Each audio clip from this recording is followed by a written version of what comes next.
Friends, வாங்க இந்த dark maroon rose பற்றின ஒரு சின்ன விளக்கம் பாருங்கள்.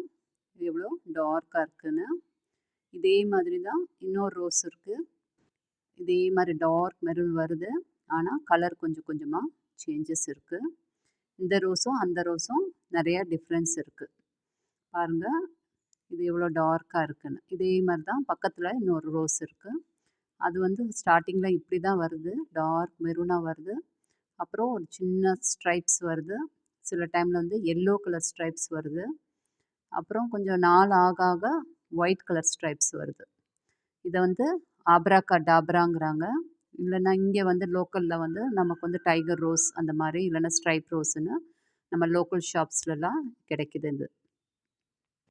ஆனால் 2 பூவும் ஒன்று போல தான் இருக்குது. அதில் கலர் சேஞ்சஸ் இல்லை, இதில் கலர் சேஞ்ச் ஆகுது. ஆனால் ஸ்மெல்லெல்லாம் கிடையாது. பூ நார்மல் தான். ஆனால் வாடவே வாடாது. நீங்களாக கட் பண்ணுற வரைக்கும் அப்படியே தான் இருக்கும் பூ.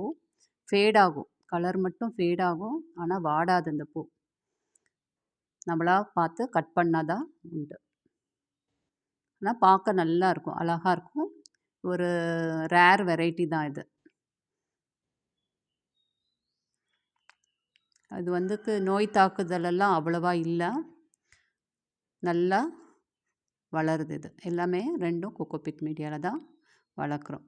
பாருங்கள், இது அந்த டார்க் மெரூன் ரோஸு. இதுவும் அது அப்படியே தான் இருக்கா. ஆனால் இதில் எந்த ஒரு கலர் சேஞ்சஸும் இல்லை. நீங்கள் உங்கள் கார்டனில் தாராளமாக இதை வாங்கி வளர்க்கலாம். நல்லா புஷ் டைப்பாக வளருது இந்த செடி.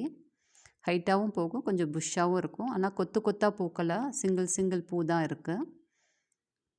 இந்த மாதிரி நீங்கள் வாங்கி வளர்க்கலாம். இப்போ எல்லாம் கோகோபிட் மீடியாவில் தான் வளர்க்குறேன். சின்ன செடியில் இருந்தால் இவ்வளோ தூரம் வளர்த்துருக்கேன். இது 6 months ஆன பிளான்ட் தான். இன்னும் கொஞ்சம் பிளான்ட் பெருசாச்சுன்னா பூவோட சைஸும் பெருசாகும்னு நினைக்கிறேன். இப்போது ஓரளவுக்கு மீடியம் சைஸில், ஆரம்பத்தில் கொஞ்சம் குட்டி குட்டியாக இருந்தது, இப்போ கொஞ்சம் பெருசாக வளருது. Thank you friends.